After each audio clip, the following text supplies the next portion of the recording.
It is June 28th, 2013 at approximately 11:20. I'm sitting with the second interviewee, Jerry Magas, and we are going to start the second interview for the project. Thank you again very much for me. I really do appreciate it. Basically what we talked about earlier with your wife and I when we sat down is kind of the changes that she saw in Craig when she went to school here, and then coming back after the boom that everyone refers to, the growth in Craig in the, I'm assuming, the late 70s, early 80s. So you didn't grow up here. No. Do you mind telling me a little bit about your background? I'm from Chicago. I was born in Chicago. Okay. Raised in a northwest suburb of Chicago from 3rd grade on. Okay. Graduated from a junior college and then went to Southern Illinois University and graduated with a degree in forestry. Okay. And I got a job after I left,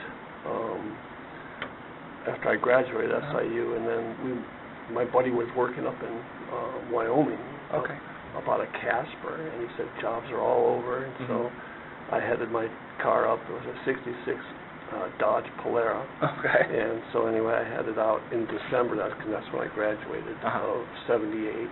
Okay. And so I headed out to Wyoming. I made it as far as like Kearney, Nebraska, and so I pulled over, and I was just kind of going to rest up in the rest area. Right. And anyway, when I got up, my car was frozen, wouldn't start, and oh my goodness. So an 18-wheeler truck driver came and gave me a jump, but unfortunately it was a 24-volt going into my 12-volt. Oh, right. And it kind of fried a little bit of my terminals, but it started right up. Oh, okay. But anyway, so I made it to Casper, and then, like I said, that was in 78, and then for 3 weeks solid, my car wouldn't start because the high didn't get above like 5 below.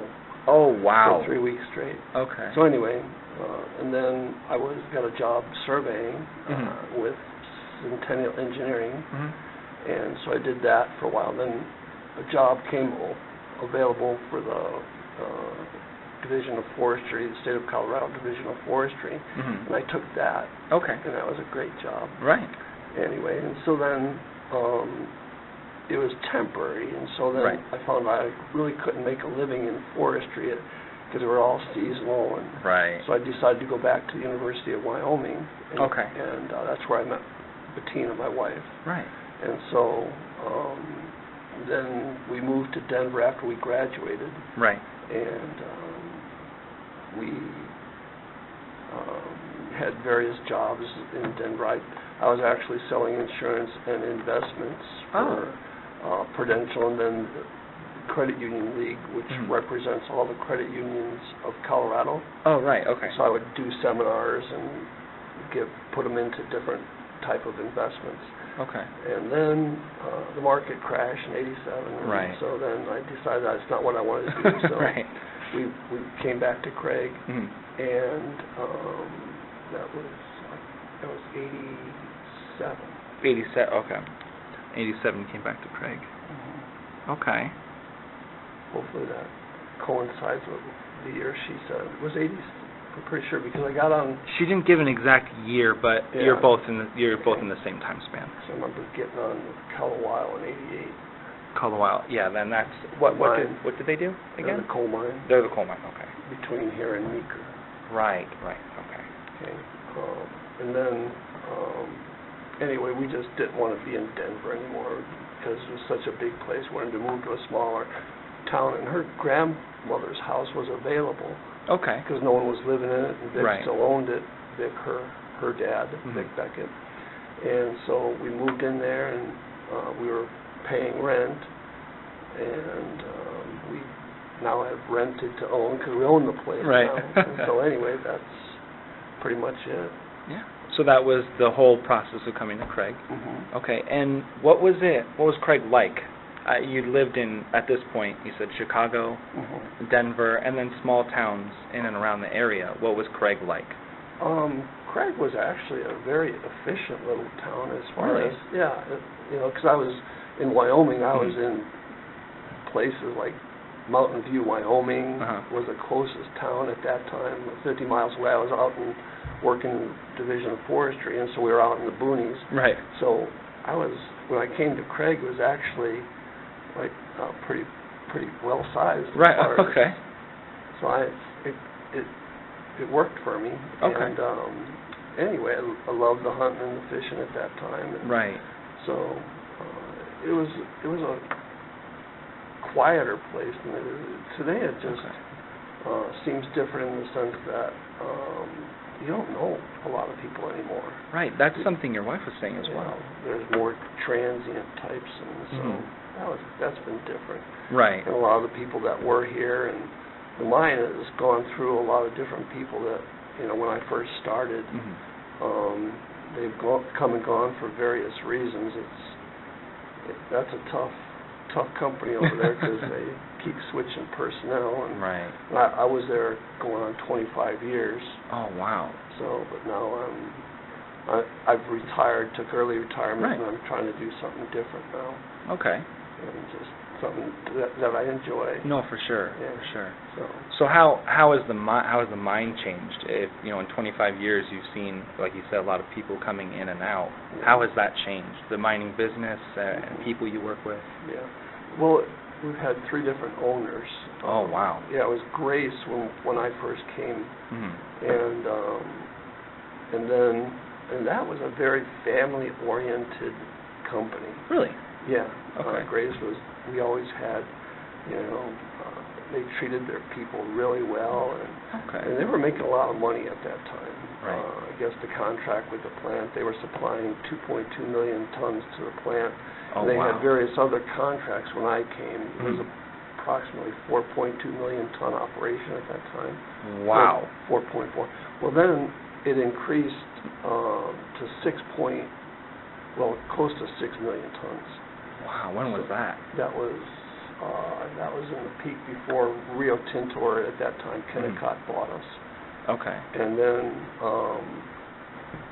it was after Rio Tinto or Kennecott came, and they were a very good company too. They had very good benefits, and they treated their employees well. Okay. And now it's Tri-State for the last year and a half, and I just don't have a lot of good things to say about them. Oh, okay. No, yeah, that's fine. I mean, as compared to the other 2, I mean, right. They're pretty much have their hands in everything in the valley right now. Oh, okay. Well, the plant and Trapper, and now Colowyo. So they pretty much dominate the market right now. Interesting. Yeah. Okay. So it's different. Right. So the ownership changed, but the work was primarily the same throughout? It started, I was one of 4 surveyors when I came in, and then with the technology, I've been the only surveyor there for the last 7 years. Oh, okay. And because with GPS, it's a one-man operation. Yeah. So that's been different. Right. My father was a surveyor in the Marine Corps, so it's interesting to know a surveyor. Okay, so the work aspect, changed a little bit. But outside, one of the first things you mentioned earlier was you enjoyed the hunting and fishing primarily here. Yeah. Is that something that was big in recreation when you first came? Yes, it was. Okay. It always has been noted and for it's that. still. Yeah. Okay. The fishing has declined, in my opinion, because the DOW has gone through some regulations to allow native species to flourish versus the commercial or the sportsman's favorites like bass, and so that's been tough because you got the humpback chub and all that stuff. Who wants to catch carp? So that's been a negative. Okay. So you've got to go elsewhere for fishing anymore. Okay. Whereabouts would you go? Well, I go up to Steamboat Lake, and then we fished all over, everything from the frying pan all over Colorado. But the Yampa itself, it was always fun just to be able to go in and stick your boat in between here and Hayden and float on down. Oh, right. And so that was always fun. It's been a really easy river to float because it's no dams or anything else like that. So Seemed very calm when I Yeah. was driving in. Right. Okay. As long as you don't go in Yeah. high, I Right. guess. Outside of that, is there anything else you would do for recreation? Just relaxing on the weekends? Just take drives. It has a very neat history. It's, Mhm. and that's always been pretty fascinating. Right. And I'm still learning about different things. Right. Between the different types of mines, because right before Colowyo, it was the Red Wing and the Streeter mines, Mhm. which were underground, and you saw, we have pictures at Colowyo of the horse and buggy pulling out. Oh, really? Yeah, pulling out the coal out of Okay. the Streeter mine. Right. And so that was, Yeah, I saw the new. I thought it might be the newer operation. It's something going over the highway when you come up from Meeker. okay, I came up from Meeker, and there was something over the road. okay, that was the Empire mine. Oh, That okay. was, that was, at that time, Cypress owned it, and I don't really know, I think Peabody actually owns it now. It's Okay. gone through a series of ownerships, but it's non-functioning. Oh, it's not. Oh, No, okay. yeah, but that is the conveyor that goes over Right. the road. So there's just the one main mine now. Well, then Colowyo is further south, Okay. another 15 miles, 18 miles from there. Okay. And then Trapper is another 5 miles closer to town. Okay. And you can see that Yeah, if you that's look towards the plant, you yeah. can see the drag lines on the hillside. Oh, So okay. that's Trapper. And then you have 20 Mile, which is between Oak Creek and Steamboat. Okay. And then you have Desirado Mine, which is Right. toward Vernal or toward Dinosaur. Right. So all these communities, especially in and around Craig, I know a lot of them were here before the mines, but the mines seem to have transformed them in a way. Yeah. It was a lot different. Okay. Yeah, that people, and it's kind of funny too in that, you come from different occupations like forestry, and then Right. you jump into something like coal mining, and they paid really good money. Oh, okay. Compared to the forestry, and Right. then you get the people that have grown up here and really haven't had any other jobs than the coal mines here. Right. And the first thing I noticed is they all love their toys. First thing they get is a new pickup truck when they get on with the mine, and then they Right. get their four-wheelers, snowmobiles, and boats. And Right. Because it's a well-paying job, and people love to recreate there. Right. Yeah.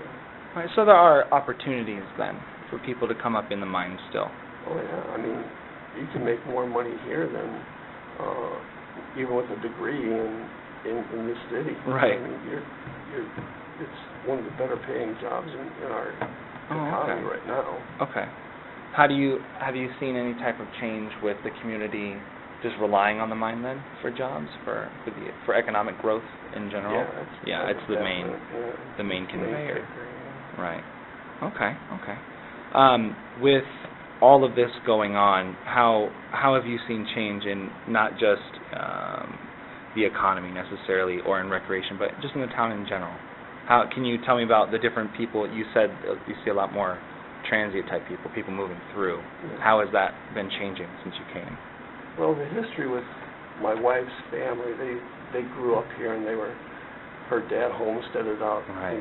You've heard that story, but it was more of an agricultural town, and my brother-in-law, her brother, just loved to ranch. He still has his grandmother's homestead out toward Great Divide, and he bought additional property there. Oh, okay. And anyway, so it was an agricultural town, and people were just downright friendly. I mean, and now it's not, in my opinion, so friendly because it's just a rougher crowd. Okay. And I'm seeing more drugs in this community. Really? Yeah. I mean, our neighbor across the street, I mean, they had a SWAT team come out and bulldozed. Well, they knocked the door in and went in and made some arrests. Right. But there was a lot of meth going on there, and that's been sad, Right. So it's just tough for kids right now. I mean, back when I was growing up, it was a lot pure in the sense that, you know, it's just, and my wife definitely, she didn't even know about a lot of the different type of drugs when she grew up. Right. Being from Chicago, I knew all about them, but, Right. but it still wasn't the same type of drugs, but it just, I don't know, that's my opinion in that. You just see the harder drugs and what they've done to people, you know. Right. The meth itself, it's scary. And how has that changed the community then? It just made it made it harder. Made it harder. In the sense that these people look hard, you know, versus, you know, innocent versus. Right. And I don't know, there's something about that drug that does something to people. Right. Anyways. Interesting. Yeah. Okay. So maybe less. When I was talking to your wife, we were talking about recreation again. That's one of the things that we were looking into a little bit, is what have people done just to relax and unwind. Mm-hmm. She said your wife was mentioning that there was less opportunities for people to go out than before the boom. So I know you may not be able to speak before, but do you see the opportunities declining for people generally? Yeah, I do. Because right now, like I say, I'm retired from Colowyo, but I'm still too young to not do something. So I'm just looking, and right. It's tough. But I think that's just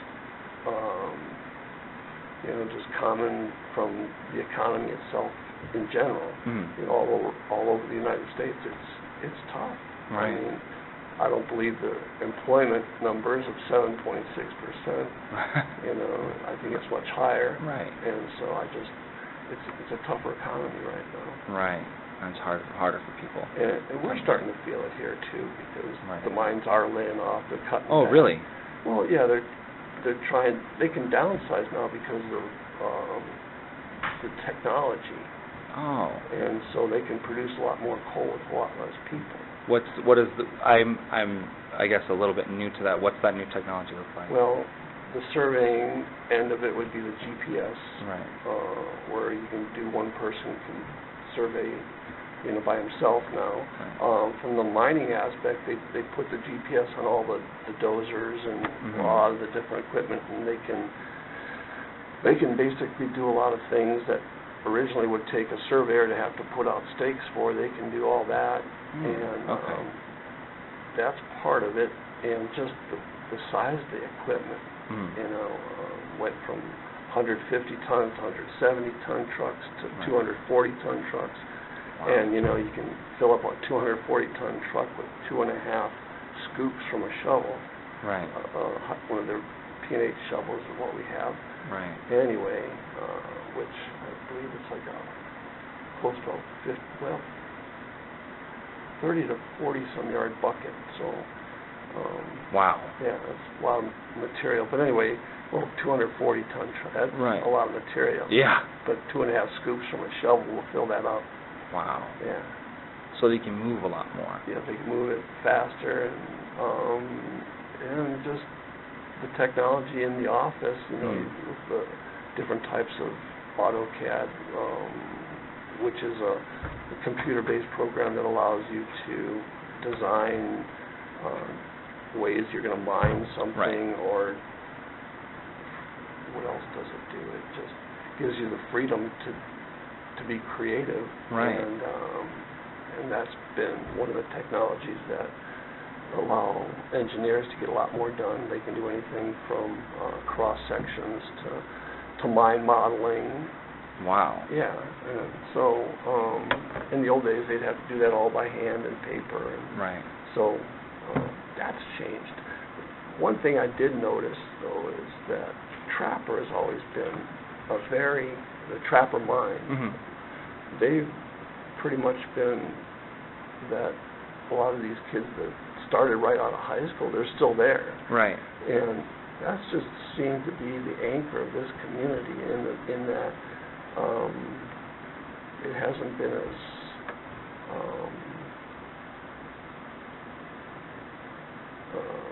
how I want to say that the companies have been more, they allow these people to stay there longer versus, you know, these bigger companies like to keep people in it, moving in and out. Right. So anyway, that's one thing I did notice is that. Really? Yeah, Trapper mine has been a little more steady. Oh, okay. Yeah. So that's a good thing for the community then. Yeah. Okay. And I realize that they are coal mines. I didn't know if what else is being mined there. Is anything else being mined there? It's strictly coal. Yeah. And the main purpose is for the power plant. Correct. So they have a close working relationship then? Yeah, they're owned by the power That's why plant. that's why I was trying to get from earlier. Yeah. And so is Colowyo now. Oh, so all of it? Yeah. Wow. They're technically owned. I think it's Western Fuels, but Western Fuels is owned 99% by Tri-State. Okay. That's who runs so in a roundabout way, Western Fuels, and then Tri-State. So Tri-State basically owns us, and that's part of it. I think there's 3 owners to the plant. Oh, okay. And so that's Tri-State, Pacific Corp, and. Okay. I'm just trying to wrap my head around everything. Yeah. How has the plant changed then? Has it experienced similar things with the mines? You know, I don't know. I've never been at. I never even took a tour of the plant. Really? Yeah. Okay. But there's guys been there forever, and you know, their longevity is, you know, pretty well documented too. So yeah. A lot of the people that start there, they finish there. Right. That's what I was hearing, you know, and talking to people. I mean, really, the mine and the power plant together just seem to be this thing that kind of built up a lot of what's going on. And another thing we talked about, your wife and I, about maybe the decline in population in the community. Is that something? I've noticed that. Yeah. You just walk around and you see all the houses for sale that have been on the market for quite a while. Right. And a lot of the houses that have been foreclosed. Okay. And I've noticed that. And so, like I said, that gets into the more transient type of community we've got now. Right. Because, like I said, these mines aren't requiring as many people as they did before. Right. And so people are looking for opportunities elsewhere. Yeah. It's very interesting. Yeah. Okay. Is there anything else you'd like to add about anything? Those types of changes? No? That's good? Okay. All right. Well, I think that about does it for me. Yeah.